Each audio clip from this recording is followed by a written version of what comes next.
Okay, in this video I'm going to do a review on the Apple iPad 3, or as it's officially called, the new iPad 3rd generation. Now, I've never done a review on a product that's so similar to its predecessor, so this video is probably going to be one of my shorter reviews. I do have a full review posted on the Apple iPad 2. If you're interested, I'll leave a link at the end of this video. If you're familiar with the iPad 2, you're going to know how to use this device because the user interface is identical. In fact, the length, the width, the screen size is all the same size as the iPad 2.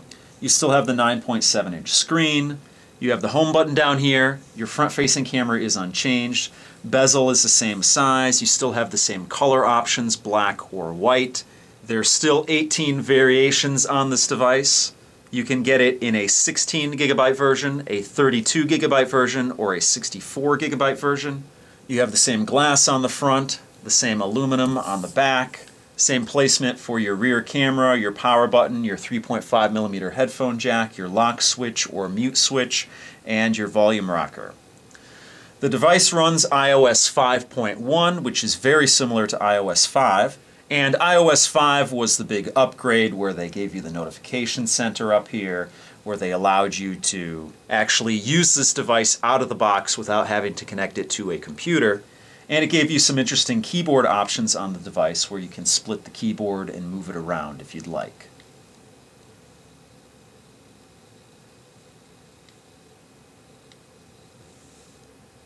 And it allows you to switch between apps by using your 4 fingers, just by swiping to the side, or you can pinch to go back to the home screen.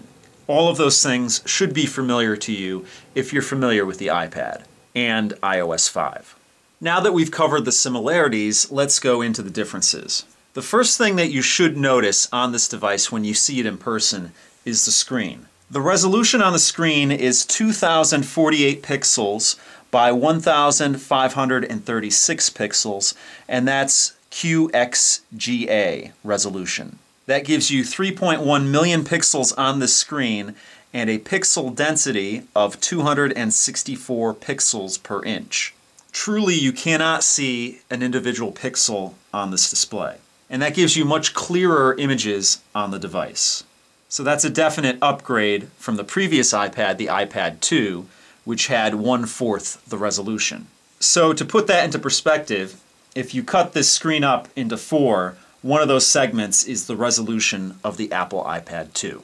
Now, because the screen is such a high resolution screen and Apple wanted to maintain that 10 hours of battery life, they had to up the size of the battery. And it is somewhat noticeable because it makes the device 0.6 millimeters thicker and anywhere from 49 grams to 55 grams heavier than the previous versions of the iPad.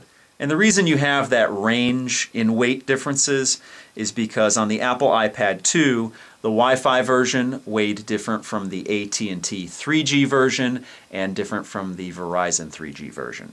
Which brings me to another upgrade on this device. Now you can get the Apple iPad 3 in 4G.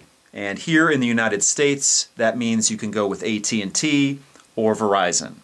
And if you've seen any of my previous videos on 4G, I had it on the Motorola Xoom and the Samsung Galaxy Nexus phone. 4G is a vast improvement over 3G. This device here happens to be a Wi-Fi version. Now, just because this device is thicker and heavier than the Apple iPad 2, you still might be able to use an iPad 2 case with the Apple iPad 3. If it's a more rigid case, it won't fit. If it's a more flexible case or a smart cover that just covers the front, an iPad 2 case should be able to fit this device. Now, not only do you need a more powerful battery to power this screen, but you also need a more powerful GPU for it as well. Under the hood, the iPad 3 has the same CPU as the iPad 2, but you get a quad-core graphics processor in this device where you only had a dual-core graphics processor in the previous version. The processor that runs the iPad 3 is the A5X processor.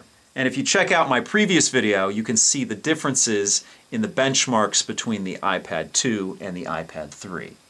Now, another big upgrade on this device is the camera. I'm not talking about the front-facing camera because that resolution has stayed the same. I'm talking about the rear-facing camera.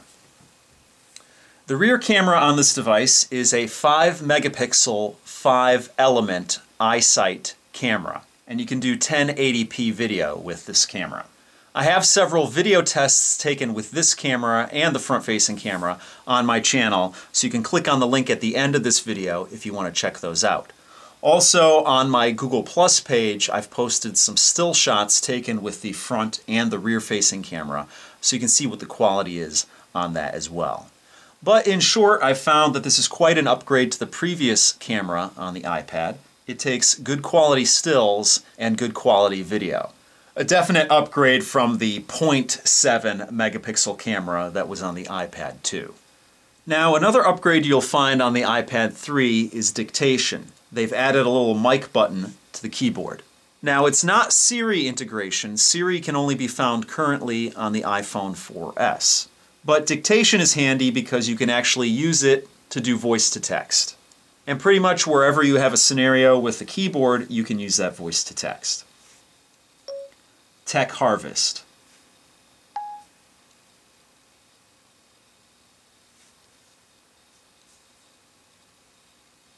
Let me go to my YouTube channel here.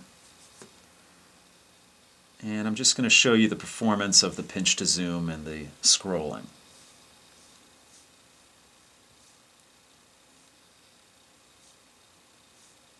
Pretty responsive.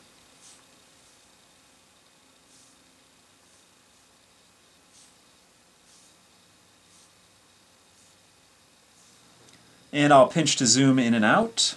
It's pretty responsive.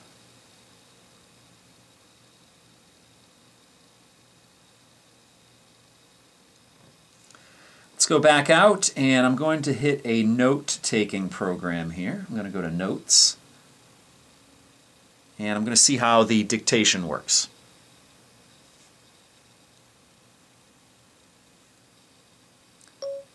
This is a test of the Apple iPad 3 voice dictation feature. And then you have to hit this again to turn it off. It's not automatic like Android. And let's see what it says. This is a test of the Apple iPad 3, it's spelled out 3, voice detection feature, and then you have to hit this again to turn it on. So, as I was explaining the feature to you, it actually did the voice to text on that. So it's pretty accurate, and it's definitely a welcome addition because as long as it's accurate, you can definitely speak faster than you can type. Let's click out of this. And there's one last thing I wanted to try out, and that's this Epic Citadel. And this is a Unreal game demo. It's actually not a game.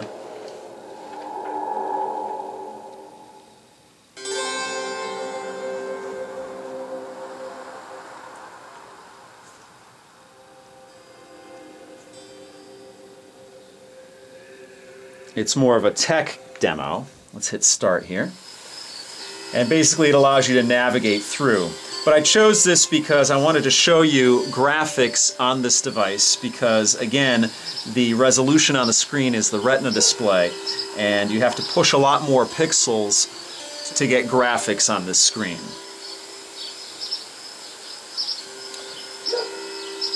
So let's just click on here.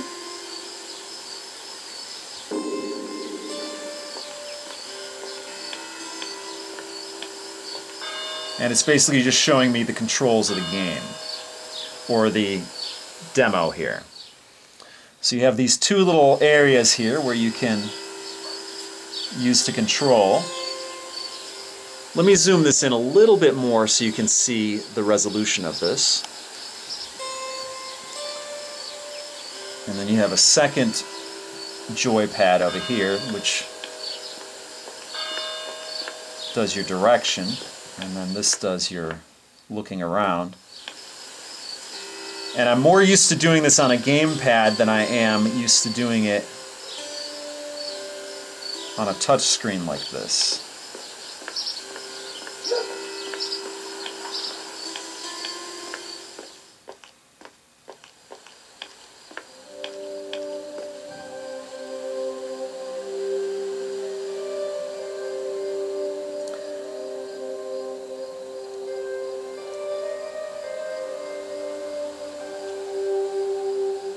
So since I'm not used to actually doing this on my own, I'm just going to have the computer do it itself. I'm going to take the guided tour here. That way you can see the graphics for yourself. Everything looks very smooth.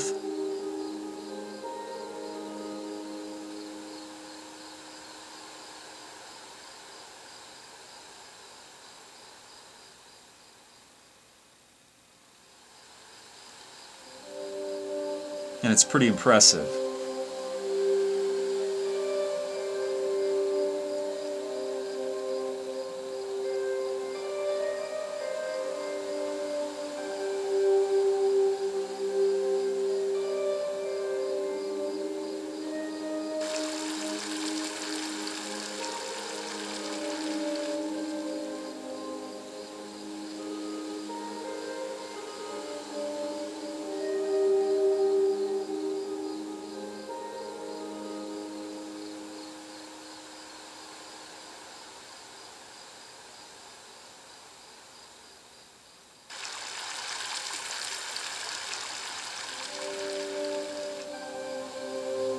Now, I could be walking through this world myself, as I showed you before. This is all the same assets and the same graphics that you would be doing or dealing with if you were walking through yourself.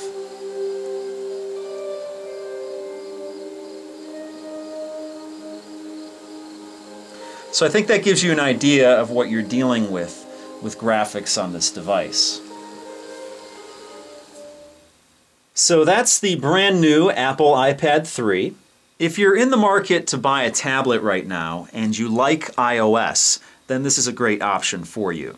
If you currently own an Apple iPad 2 and you're thinking of upgrading, unless you really want the higher resolution screen or the higher resolution camera or the 4G capability of this device, I wouldn't say there's a definite need for you to run out and upgrade to an Apple iPad 3.